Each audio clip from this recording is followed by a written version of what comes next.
চাকরিতে পুনর্বহাল, রাষ্ট্রীয় সুযোগ সুবিধা নিশ্চিত সহ ৩ দফা দাবিতে অবস্থান নেয়া চাকরিচ্যুত বিডিআর সদস্যদের লাঠিচার্জ, জল কামান ও সাউন্ড গ্রেনেড নিক্ষেপ করে ছত্রভঙ্গ করে দিয়েছে পুলিশ। এতে আহত হন বেশ কয়েকজন।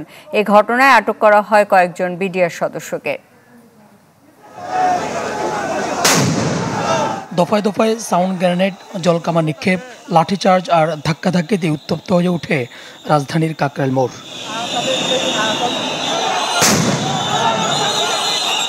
বেলা 12টার দিকে চাকরিতে পুনর্বহাল সহ ৩ দফা দাবিতে প্রধান উপদেষ্টার বাসভবনের সামনে কাকরাইল মসজিদের মোড়ে অবস্থান নেন চাকরিচ্যুত বিডিআর সদস্যরা। এ সময় পুলিশ তাদের 10 মিনিটের ভেতরে সরে যেতে আলটিমেটাম দিলেও তা মানেননি বিডিআর সদস্যরা। পরে ছত্রভঙ্গ করতে তাদের উপর চড়াও হয় পুলিশ। এতে আহত হন বেশ কয়েকজন। বসুন্ধরা ডায়াপেন্ট এখন আরো উন্নত। এই hot air through top sheet দ্রুত শোষণ করে সোনামণিকে দেয় কোমল অনুভূতি। আমি ওইখানে ছিলাম। আমাদের দাবি আদায় না হওয়া পর্যন্ত আমরা ইনশাল্লাহ এই মাঠ ছাড়ব না। যমুনার সামনে আমরা অবস্থান কর্মসূচি করব। এর আগে শাহবাগ জাতীয় জাদুঘরের সামনে অবস্থান নেন চাকরিচ্যুত বিডিআর সদস্যরা। 11টার ভেতরে দাবি মানার আলটিমেটাম দেন তারা।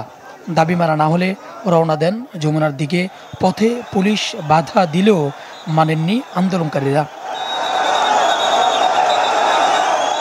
ক্ষতিগ্রস্ত বিডিআর যাদেরকে চক্রান্ত করে চাকরিচ্যুত করা হয়েছে, সেই সকল 18,500 পরিবারকে চাকরিতে সকল সুযোগ সুবিধা সহ চাকরিতে পুনর্বহাল করতে হবে। যদি দাবিগুলো আমাদের বাস্তবায়ন না হয়, যতক্ষণ পর্যন্ত বাস্তবায়ন হবে, যতক্ষণ দিন পর্যন্ত বাস্তবায়ন হবে, ততদিন আমরা রাজপথ ছাড়ব না।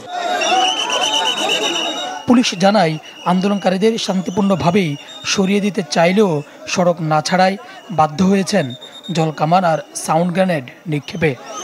যখন যেখানে 144 জারি করা থাকে, ওইখানে তো 4 জনের বেশি এমনিতেই সমাবেশ আকারে যাওয়াই যায় না। ওখানে শান্তিপূর্ণ বা অশান্তিপূর্ণের বিষয় না, ওখানে যেভাবেই থাকুক ওইখানে হচ্ছে ডিসপার্স করাটাই আমার হচ্ছে মূল কাজ, মূল আইনের যে বিষয়টা। এইখানে আমরা ওইখানে তো থাকতে দেব না। আমরা ওয়ার্নিং দিয়েছি, বহুবার চেষ্টা করেছি, কিন্তু না গেলে তো শেষ পর্যন্ত আমাকে ডিসপার্স করতেই হয়। এই ঘটনায় আটক করা হয় কয়েকজনকে। সুলতান মাহমুদ আরিফ, চ্যানেল 24, ঢাকা।